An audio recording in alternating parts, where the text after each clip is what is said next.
masalah harta tahta wanita. Setelah Rasulullah meninggal, Rasulullah mengatakan tidak ada fitnah terbesar yang aku tinggalkan untuk kalian mengalahkan fitnahnya perempuan.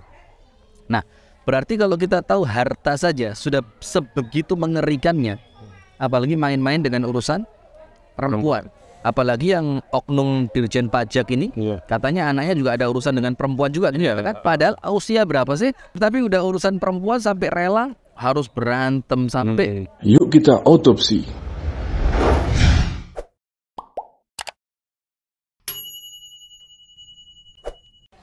Sahabat otopsi, obrolan to the point dan solusi. Kali ini kita akan membedah soal perdurianan. Ustaz, durian ini simbol buah yang melambangkan kenikmatan ya. Kalau bisa orang-orang menyebutnya raja buah, artinya wis pol nikmati gitu. Cuma ya nggak tahu ya, orang tertentu juga yang suka ya, karena nggak semua suka aroma. Nah, ini akhir-akhir ini juga ada satu kejadian yang cukup beruntun juga Ustaz di negeri kita ini, bagaimana oknum pejabat, begitu kita katakan, oknum pejabat, oknum aparat pajak, bisa pihak keamanan ada, itu kasusnya bergulir.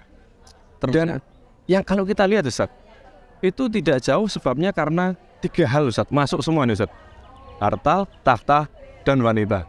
Ya, betul. Yang pajak ini juga konon kabarnya itu rebutan cewek, anak orang pajak ini. Kemudian juga yang pihak aparat oknum polisi ini juga ada hubungannya juga sama istrinya. Ada tuduhan pelecehan macam-macam lah, itu tidak kita bahas secara mendetail masalah hukumnya.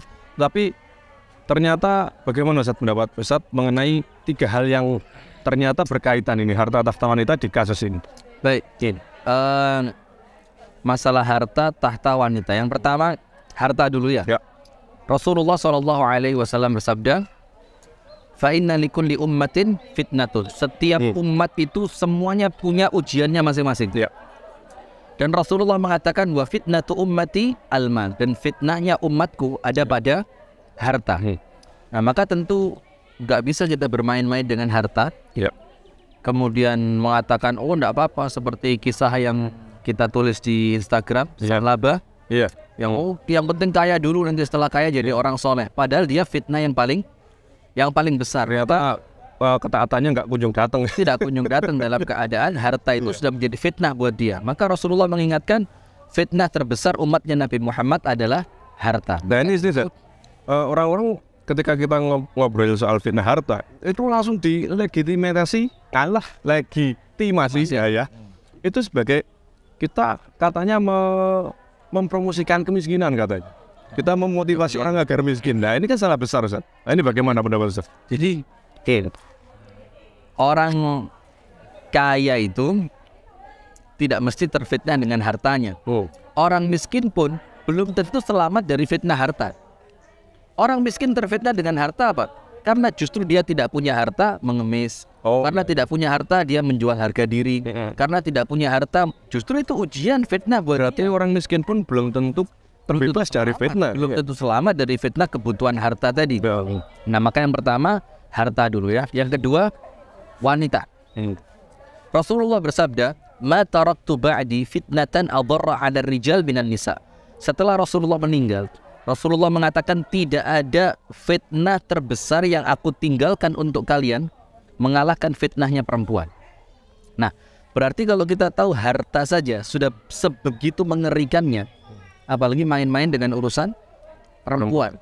Apalagi yang oknum Dirjen Pajak ini, katanya anaknya juga ada urusan dengan perempuan juga, kan? Padahal usia berapa sih? Tapi udah urusan perempuan sampai rela harus berantem sampai mengorbankan orang lain. Dan fitnah besarnya yang akhirnya jadi bulian netizen itu ketika fotonya yang berada di depannya mobil Rubicon itu kan, akhirnya kan banyak. Dan hebatnya lagi mobil itu ternyata masuk ke area terlarang di kawasan Gunung Bromo.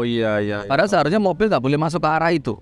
Dan akhirnya fitnah kan, itu bulian itu kan fitnah kan Ustaz? Betul ya? Itu harta sudah wanita sekarang. Maka wanita ini betul-betul sebisa mungkin kita hindari berinteraksi dengan perempuan manapun yang berpotensi memunculkan fitnah. Melalui medsos, melalui hatta pengajian atau yang lain. Kalau memang bisa kita hindari semaksimal mungkin, kita hindari. Dan yang terakhir apa? Tahta, Jabatan. jabatan. Nah, Rasulullah mengatakan kepada para sahabatnya, la tas'alul imarah, jangan minta jabatan. Sampai sekelas sahabat Nabi yang bernama Abu Dzar itu minta jabatan kepada Rasulullah karena semangatnya itu karena dia ingin bermanfaat. Tapi Rasulullah bilang apa? Ya Abu Dzar innaka dha'if. Wahai Abu Dzar, ini kamu orang lemah. Sementara amanah yang kamu minta ini sesuatu yang berat, akan menjadi penyesalan kelak di hari kiamat. Kita bisa bayangin, Abu Dzar di hadapan amanah, di hadapan jabatan, Rasul bilang Abu Dzar apa? Lemah. Apalagi sekelas kita. Abu ini Abu. Ya. Jadi Ustaz, 3 fitnah ini Ustaz, ini perlu penegasan khusus bahwa 3 fitnah ini bukan berarti ketiganya itu kita tinggalkan. Kita tinggalkan seluruhnya. Artinya waspada. Kan seperti itu saja. Sehingga contoh begini. Ketika kita masuk hutan, kita diberitahu hati-hati, di dalam hutan banyak singa yang ganas. Maka tentu dengan ucapan hati-hati di dalam hutan banyak singa yang ganas bukan melarang kita masuk hutan. Tapi ketika kita masuk, kita di dalamnya akan lebih waspada. Sama seperti Rasulullah mengatakan, tempat terburuk di muka bumi apa? Pasar. Bukan berarti Rasulullah melarang kita masuk pasar, bahwa Rasulullah juga pedagang. Iya. Kan begitu. Tapi apa? Ketika Rasul mengatakan tempat terburuk adalah pasar, menjadikan kita ketika masuk ke tempat itu, kita sudah mulai apa? Warning. Sahabat Otopsi, kita tunggu pembahasan yang menarik dan tepi jurang berikutnya. Assalamualaikum.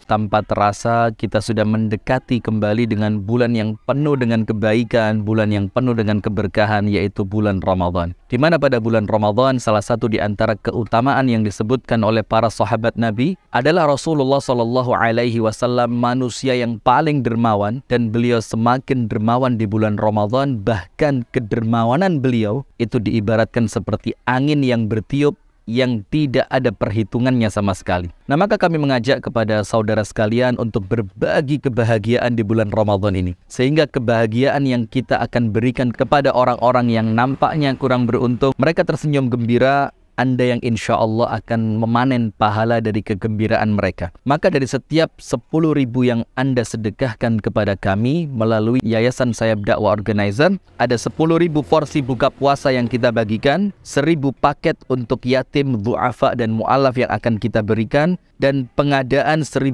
kitab untuk kajian, dan 100 titik kajian Ramadan, penyelenggaraan i'tikaf, operasional dakwah, dan kegiatan sosial yang lainnya. Maka insya Allah apabila umur kita tidak sampai ke bulan Ramadan, maka harapan kita, harta kita yang akan sampai di bulan Ramadan. Maka kami mengajak, jangan lupa sisihkan sebagian dari harta kita melalui rekening Yayasan Sayap Dakwah Organizer di bawah ini. Barakallahu fikum. Assalamualaikum warahmatullahi wabarakatuh.